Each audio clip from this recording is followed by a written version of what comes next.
I need you to reach deep down inside of you and welcome to the stage, Rudy LaRosa. Thank you, City of Parkland! Where are you?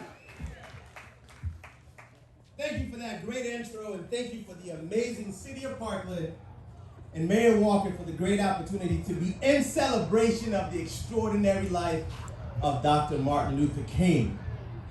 I am, as they said, Rudy LaRose, and I'm in the building. Yes. And the building of life and a legacy well lived. Guys, I titled this speech, The Power of Conversations. Courageous conversations that bring change to a nation. The definition of conversation is an oral exchange of sentiments, observations, opinions, or ideas. Today, more than anything, I'm here to simply have a conversation. Are you guys willing to have a conversation with me? Yes or yes? Yes. All right. We're on the right track. I believe Dr. King understood the significance of conversations. Why are they so important? Conversations build and strengthen relationships. They create a platform to improve problem solving, and they increase understanding and empathy. So there I was, 12 years old, and I get a call from my mother saying, "Chérie, tu ne peux pas retourner chez toi." Translation, my dear, you can't come home anymore. The country is in a state of unrest again, so you'll have to stay in the US for a while with your grandmother. You see, I was raised in the poorest country in the Western Hemisphere, a little tiny island called Haiti. How many ever heard of Haiti? Yeah. All right. I remember during many times of violent political unrest, gunshots were like firecrackers on the 4th of July, vandalism happened on a daily basis, and many children were left starving on the streets. Creole is the native language of Haiti, but French was my first language because my mom found success early in her career and enrolled me in a French private school. I often spent summers and holidays with family in the States, and it was during that time I received the call that I couldn't go back home. Although I understood why, it also meant I was going to have to start a new school in a new country with a new language that I wasn't familiar with. It was bittersweet since I would be safer here in the States, but then my mom would be without her 12-year-old protector and, of course, handsome son. Well, the only son that she's got. How was I going to embrace this new and possibly permanent environment?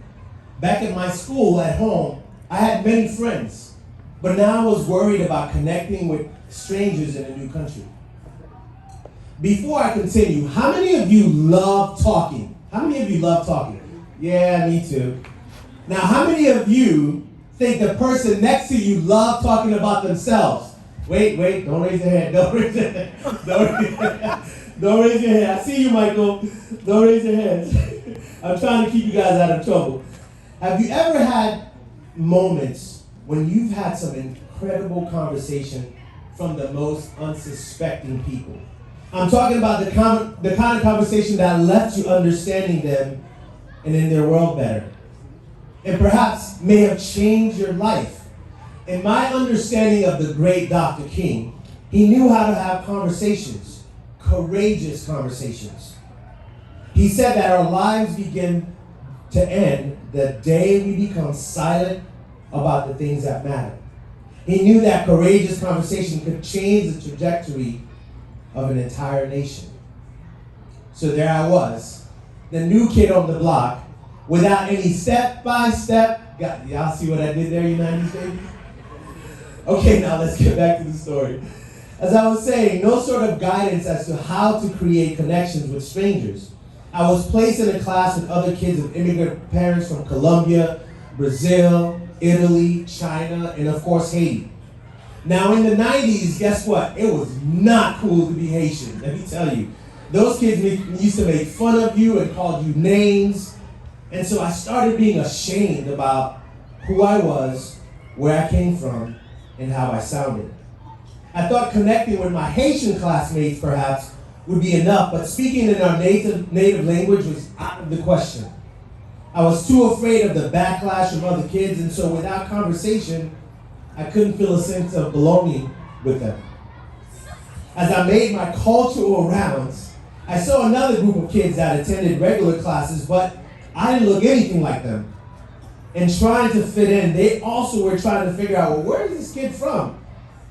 Because I didn't act like them, I didn't talk like them, and therefore I really didn't feel like I belonged with them either. And finally, I looked at the last set of kids over there, and I just knew they would accept me. After all, I knew about Run DMC, Michael Jackson, I even knew about New Edition. So there's no way they would let me hang with them. And I knew that they weren't Haitian, but they looked like me, so this had to be a good fit, right? Well, I was quickly reminded by those guys, you may look like us, homeboy, that's the term we used to use in the back days, but we ain't down like you like that. Translation, you don't belong here either. How do you not become bitter, judge people, or lash out as a young man? How do you not join some gang or become isolated as I started feeling? One day while getting ready to ride my Black's 3-speed Huffy, I heard someone tossing the ball around. He yelled, "Hey, you want to toss the ball around?"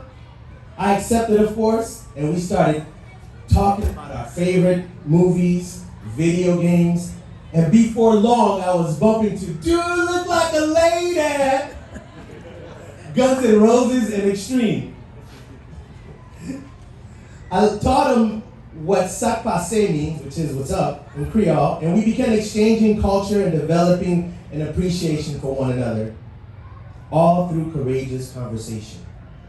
This blonde-haired, blue-eyed kid from Kentucky who loved playing football and riding his skateboard, along with this brown-skinned Caribbean kid who spoke 4 different languages, had now become best of friends through the power of conversations.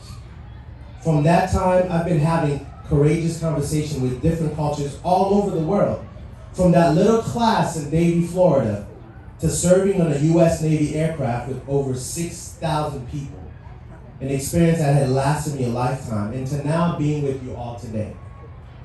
It is through Dr. King's dream that my technology business over the last 20 years has created partnerships, connections, and meaningful friendships with people all walks of life, like Michael Udine over there. Ultimately, what do we all want? We want to connect. We want to belong. We want to feel accepted by one another. Dr. King understood that, and instead of using judgment or resentment towards another race, he chose peace and had the courage to sit down with different nationalities to have conversations about how to connect respectfully, create equality, as well as acceptance of all people. Courageous conversations require leadership, connectedness, and hope. They take kindness, understanding, and gratitude. There are many who criticize Dr. King for marching peacefully in the streets. But in 1959, he sat down to have a courageous conversation with NBC News' Ned Brooks and said that the civil rights marches were a way to dramatize the indignities and injustices that Negro people continue to face, and we're still fighting for that change to come.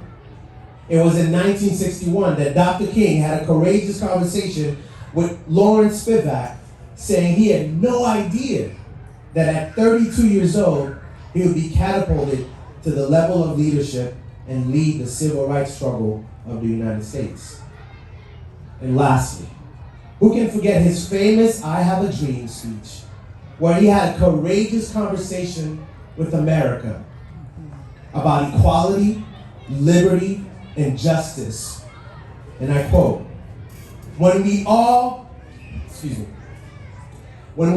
freedom to reign, when we let it ring from every village and every hamlet, from every state and every city, we will be able to speed up that day when all God's children black men and white men, Jews and Gentiles, Protestants and Catholics, Cubans and Haitians will be able to join hands and sing in the words of the old Negro spiritual, free at last, thank God Almighty, we're free at last. Dr. King proved the ultimate measure of a man is not where he stands in moment of comfort and convenience, but where he stands at times of challenge and controversy. City of Parkland, will you vow with me to have the types of conversation that progresses forward in Parkland, forward in Broward, and forward in this great nation of America? Yes or yes? Yes. Thank you. Woo-hoo-hoo.